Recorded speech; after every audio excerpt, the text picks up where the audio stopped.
Have you ever wanted to program? And I'm not talking about an abstract thing such as a search algorithm or sort algorithm, but being able to program in real life and solve the problems that you may face and encounter.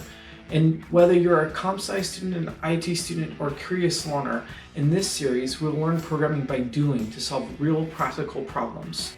Traditional education programs sometimes skip over things like the software development process, working with source code in a shared environment, using source code management, DevOps practices like CI/CD, and more. Welcome to Programming IRL. I'm Joe Hillhouse, and I'm excited you are joining me on this journey. I've been working as a software engineer building web applications for the past decade, and I've worked with many talented people that graduated with a BS in computer science but really weren't prepared for the job as maybe they would have liked to have been. So let's talk about the programming jobs. There's web industry, native mobile development, AI and machine learning, embedded systems with IoT and robotics, computer science in which you develop algorithms and programming languages and compilers, and even creating databases or building your own operating system, and even to the game industry of making computer or mobile games, and even console games like for the Xbox or PlayStation. So with Programming IRL, we go through end-to-end from problem to solution in each of those programming applications and contexts, starting with web application development. Throughout the first part of this series, we're going to be building a web application, and stay tuned to the end of this video to find out what details and what problem we're trying to solve and how this web application is going to solve it. But first, why start with web application development? Isn't everything going to mobile and to IoT? No, there is an ever-increasing demand for web application developers. Netflix, Facebook, even YouTube, they're all built by web application developers. Even mobile applications, machine learning solutions, the Internet of Things, such as your Fitbit, and games all rely on web services. Here's the good news. The web industry has one of the lowest barrier of entries because of its demand compared to the other job opportunities in programming.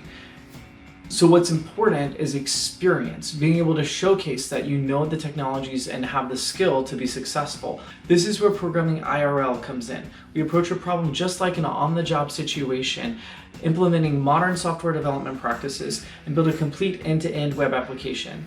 I'm going to be sharing the process, breaking it down for you, going from the problem to the solution, giving visibility to programming in real life. Here's what to expect in the first part of this series. We start with talking about Agile, how to approach a software development project. A Sprint Zero, and we'll be going more into what sprints mean in the Agile discussion. How to be prepared for a software development project. Just because it's Agile doesn't mean that there isn't any upfront preparation. Sprint 1 to completion of the MVP, the minimum viable product, capturing the development efforts from database, backend service, front-end user experience, and automated testing solutions. And finally, the feedback loop. Validating the product and iterating and improve on it. Just because we built something and delivered it and are starting to get traction, that doesn't mean that it's done. Now we have the opportunity to iterate and improve upon it. So why? What's in it for you? You have the opportunity to learn programming in the real world, to develop your programming skills in another language if you haven't used Python before. That's what the first part of this series will be focused on. To build your portfolio, and to be part of a journey breaking apart a business problem and implementing a software solution.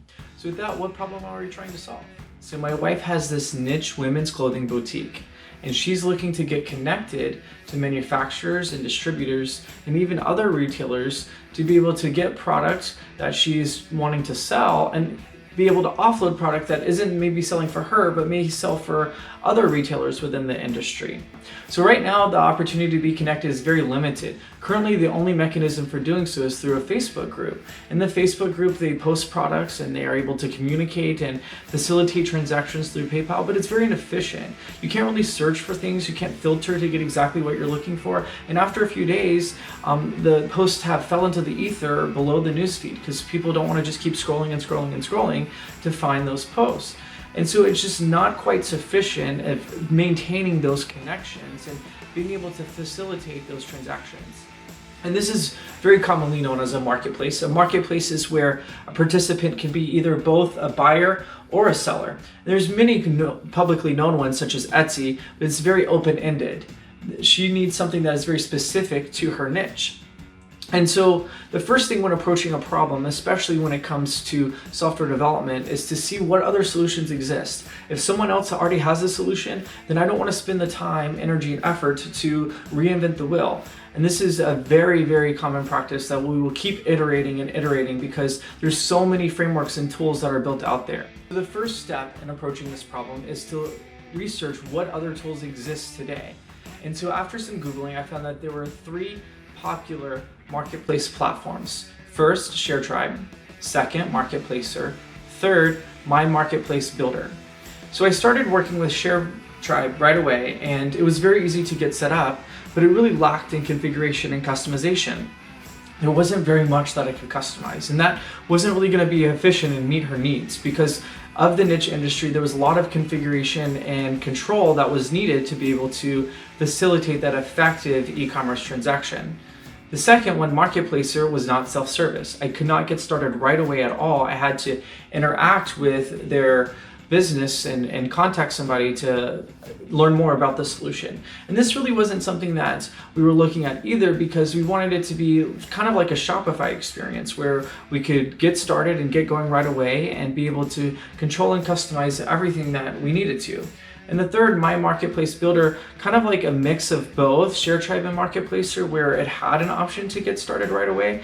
It did have that self-service feature, but it wasn't that customizable. And the customizable options seem to be working directly with them to develop a solution for you. Again, also sounds kind of expensive. And we were looking for that Shopify experience. So then the next thought was, well, why not try to build something on Shopify? And while that is something that is feasible and maybe right approach, it was something that we really didn't want to be locked down to that Shopify platform, because what happens if Shopify changed their API or they changed their system? We'd constantly be dependent on to Shopify. And so this led to the decision of, well, what if we made our own marketplace? We then have complete control over everything. And of course, as a software developer, my natural tendency is to just develop everything myself because then I have the ultimate control, and that's always easiest, right? Not really, but the point is that other things in the market just didn't seem to fit the needs, and I wanted to be able to have control. And so that naturally led to the decision of building our own. But then I started thinking, what if we have this problem, if in her industry, her niche industry, she has the ability, the constraint of not being able to have a solution of getting connected and not having a marketplace tool to be able to build the marketplace for her. Maybe there's other industries that have the same problem. And so this is an important concept when breaking apart a problem, and that is to ask questions. Sometimes when approached with business problems, the problem that is brought up to the front isn't really the real problem that they're trying to solve, but the real problem lies somewhere underneath the layers. And so you have to peel back those layers to get to the real problem underneath. And so by asking this line of questioning, what we really came down to is that we wanted a way to quickly set up a marketplace with the powerful customization options for any type of domain, specifically with one use case for my wife's retail store and her niche women's clothing, but also perhaps for some other industry as well, because I didn't want all of this work in building this custom marketplace to not be able to be reused again, and perhaps it could help someone else solve their problem too. So the solution, Market Comment, was born. And throughout this first part of this series, we're going to be building this open source marketplace platform, Market Comment. I hope you join me on this journey as we approach Programming IRL. And don't forget to subscribe and share below. In the next video, we're going to be talking about Agile and how to approach software development process. And this is the process we're going to be applying throughout the development of Market Comment in this first part of this series. So you don't want to miss it. See you then.